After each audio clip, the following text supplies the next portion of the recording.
भागवत गीता में श्री कृष्ण कहते हैं कि छोटी छोटी बातों में आनंद खोजिए, क्योंकि बड़ी बड़ी बातें तो जीवन में बहुत ही कम होती है। मिट्टी से गहरा रिश्ता रखिए, क्योंकि आखिरी में सब मिट्टी है। थोड़ी सी मिट्टी अपने पास रखिए, क्योंकि कुछ बातों का हल सिर्फ यही होता है कि उस पर मिट्टी डाल दी जाए। ये जिंदगी एक बहते पानी की तरह है। किसी को कितना भी खुश करने की कोशिश कर लो, आपको दुख ही मिलेगा, क्योंकि औरों को आपकी खुशी से नहीं, आपके दुख को देखकर सुख मिलता है। जो शुद्ध होता है वो शांत होता है, और जो अशुद्ध होता है उसे शुद्धता साबित करने के लिए शोर मचाना पड़ता है। श्रीमद् भागवत गीता का ज्ञान आपकी सारी व्यर्थ की चिंताओं को समाप्त कर सकता है। गीता का ज्ञान मन की हर परेशानी, अशांति को नष्ट कर देता है। जब महाभारत का युद्ध आरंभ होने वाला था तो अर्जुन बहुत चिंता करने लगा कि मेरे गुरु और पिता महाभीष्म और मेरे सारे रिश्तेदार, मेरे सारे मित्र इस युद्ध में सभी मारे जाएंगे, और ना जाने कितने बेकसूर लोग युद्ध में मारे जाएंगे। कितनी स्त्रियां विधवा हो जाएगी, सब कुछ बर्बाद हो जाएगा, सारी रौनक ही खत्म हो जाएगी। इन सब को मारकर अगर मैं जीत भी गया तो उस जीत का मतलब ही क्या, जहां अपने ही न रहे। जब अर्जुन को श्री कृष्ण ने गीता का ज्ञान देते हुए कहा कि तू जिस भी चीज की चिंता कर रहा है, जिसके लिए भी दुखी हो रहा है, जिसके बारे में सोचकर इतना परेशान हो रहा है, वो सब कुछ एक दिन नष्ट होने वाला है। वो आज नहीं तो कल वैसे भी मिट ही जाएगा, और जो अविनाशी आत्मा है वो कभी भी मर नहीं सकती, नष्ट नहीं हो सकती। तुम चिंता दुख किस बात के लिए करते हो, क्योंकि जो एक दिन नष्ट होने वाला है, मिटने वाला है, उसकी चिंता करके दुख मनाकर तुम क्या ही कर लोगे। तुम चाहकर भी उसे रोक नहीं सकते, उसे बदल नहीं सकते, तो क्यों चिंता करके अपने जीवन को नष्ट कर रहे हो। चिंता तुम्हारे मन को दुखी और रोगी बना देगी, कायर बना देगी, और जो नष्ट हो ही नहीं सकता उसकी चिंता करने की कोई जरूरत ही नहीं है। तो परिस्थिति को चाहे तुम जैसे भी देखो, तुम्हारा चिंता करना बिल्कुल व्यर्थ है। वास्तव में आप भी उन्हीं बातों के बारे में चिंता करते रहते हैं जिसे आप कंट्रोल कर ही नहीं सकते, जिसे आप चाह कर भी बदल नहीं सकते। ये याद रखना, जो व्यक्ति चीजों को अपने वश में करने की कोशिश करेगा, जितना प्रयास करेगा कि जिंदगी मेरे हिसाब से चले और मैं जो चाहूं बस वही हो, मुझे मिल जाए, जो मैं नहीं चाहता वो चीज मेरी जिंदगी से कभी ना जाए, ऐसे ही व्यक्ति को सबसे ज्यादा चिंता और तनाव का सामना करना पड़ सकता है। भगवान श्री कृष्ण कहते हैं, जो तुमसे तंग हो जाए तो उसे छोड़ दो। किसी की जिंदगी में बोझ बनने से अच्छा है यादें बनकर रह जाना। हम करते वो है जो हम चाहते हैं, पर होता वो है जो वो चाहता है। कभी कभी जो हो रहा है उसे होने दो, क्योंकि ईश्वर ने हमारी सोच से बेहतर हमारे लिए बहुत कुछ सोच रखा होता है। जब कोई कहता है कि मुझे जिंदगी ने सिखाया है, तो यकीन जानिए उस सबक की उसने बहुत बड़ी कीमत भी चुकाई होगी। जिस दिन आपको अपना मूल्य खुद पता चल जाएगा, उस दिन के बाद आपको किसी के द्वारा की गई प्रशंसा और निंदा से कोई भी फर्क नहीं पड़ेगा।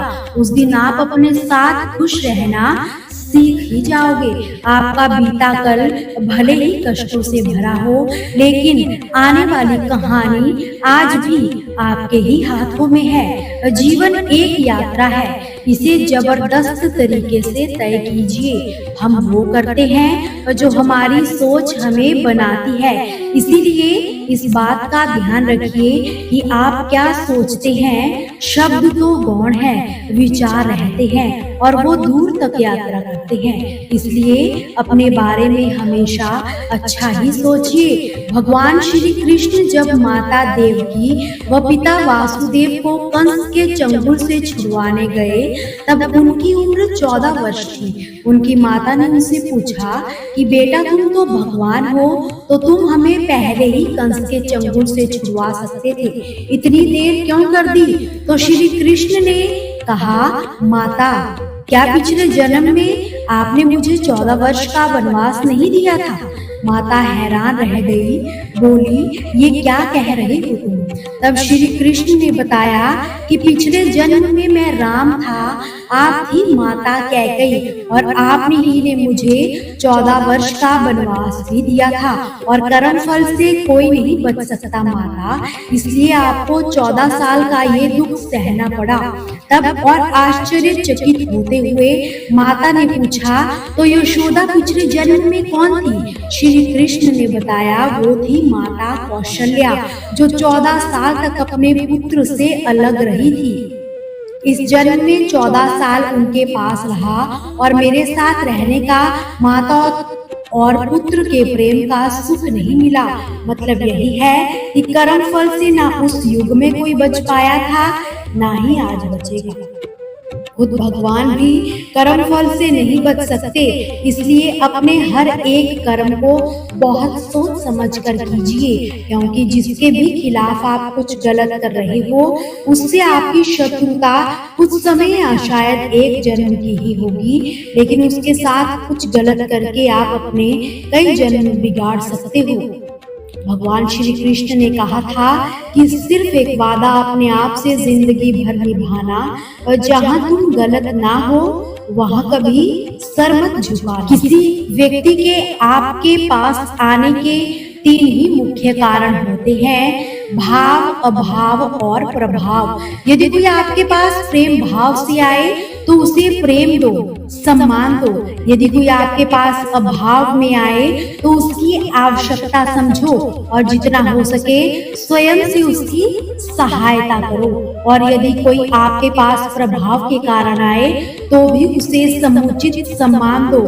स्वयं को भाग्यशाली समझो कि कोई आपके प्रभाव में है, किंतु तिरस्कार उनका कभी भी मत करना।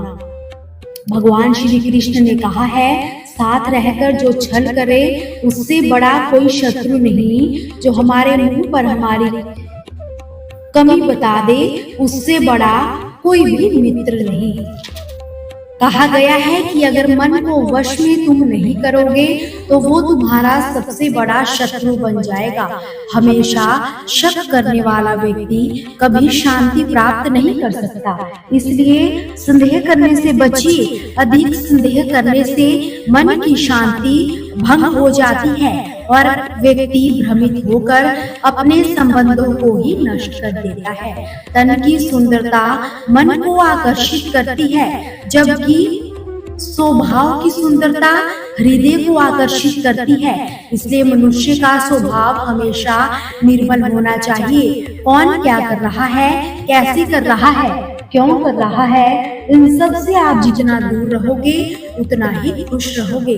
जिंदगी में हम कितने सही है, कितने गलत है, ये सिर्फ 2 ही लोग जानते हैं, एक परमात्मा, दूसरी हमारी अंतरात्मा।